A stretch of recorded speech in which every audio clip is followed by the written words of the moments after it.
ways of caring for our including proper watering techniques, cultivation methods, and fertilizer application.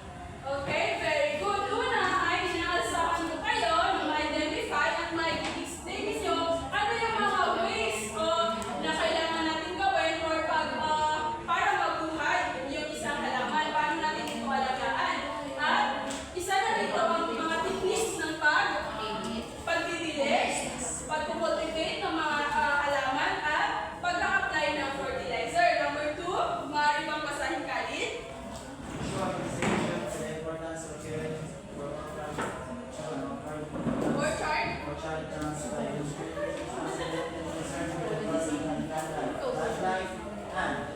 And yes, paalaman naman ay sana ay ma-appreciate ninyo ang mga importansya or importanteng pag-aalaga ng mga halaman. At syempre, naipapakita nyo rin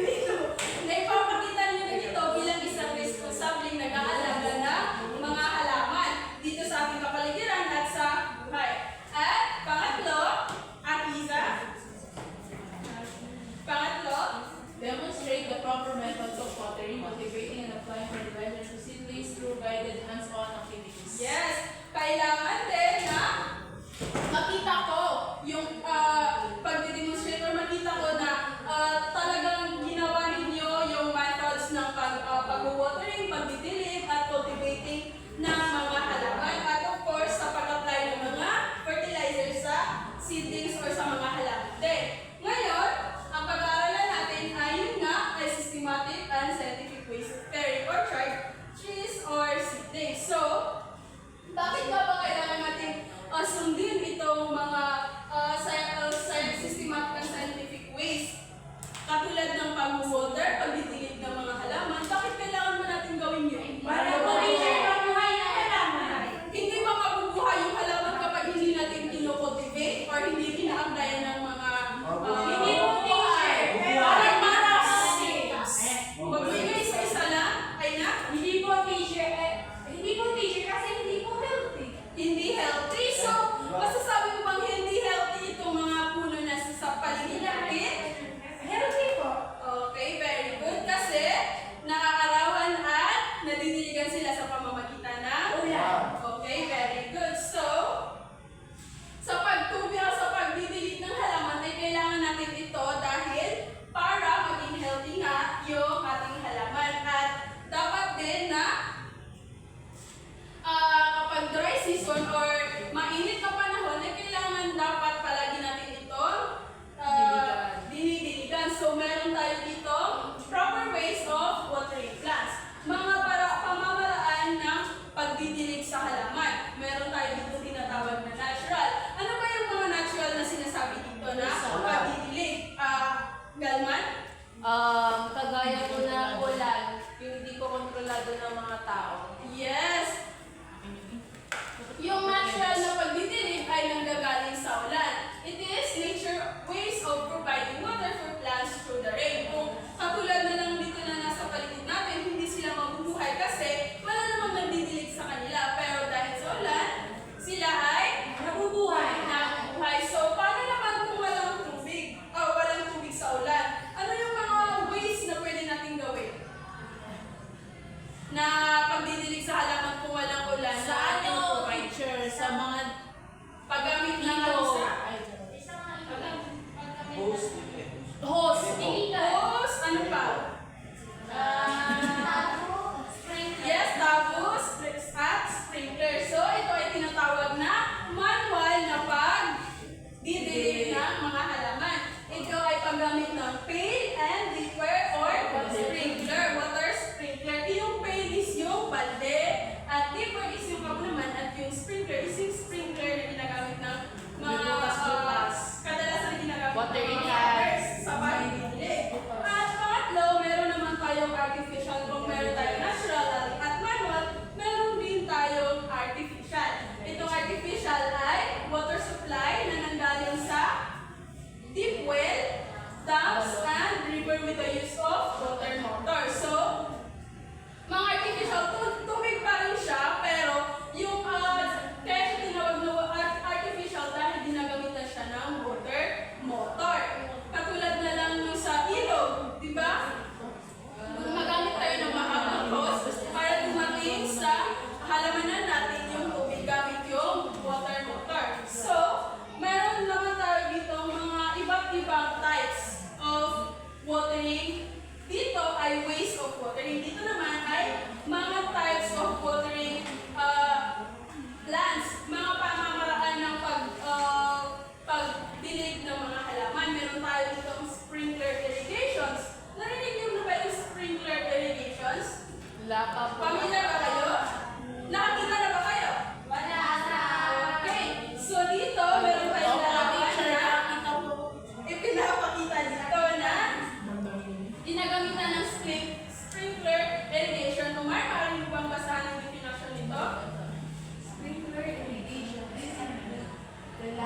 tubig, tubig hindi na kinakailangan araw-araw tayo nagdidilig kasi nasa ilalim na yung tubig. Now, kung papipiliin kayo sa mga proper ways of watering plants, ano sa tingin nyo yung gusto nyo, or kung kayo man ay magkakaroon ng halaman, ano yung gusto nyo, or nililisip nyo ways of watering plants or types of watering plants? Irrigation. Irrigation. Sabi Ayan, irrigation. gusto mong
sabihin ay Binabasay sinasabo yung fertilizer. So this technique simply scatters the fertilizer uniformly on the soil, but for best result, incorporate it into the soil. This can be done by hand or with the use of mechanical spreader. So pwede itong manual na ginagawa, pwede rin itong mechanical spreader para maging even or uniformly. When I was young, I was a fool. I was blind, didn't know any better. Omar, maaari mo ba basahin itong ban or localized applying of fertilizer? Una ay Ban or localized. In this technique, the fertilizer is placed in the soil mass where the seeds or seedlings are to be planted. This can be done by hand or with special techniques. yes, maraming salamat. So, dito sa ban or localized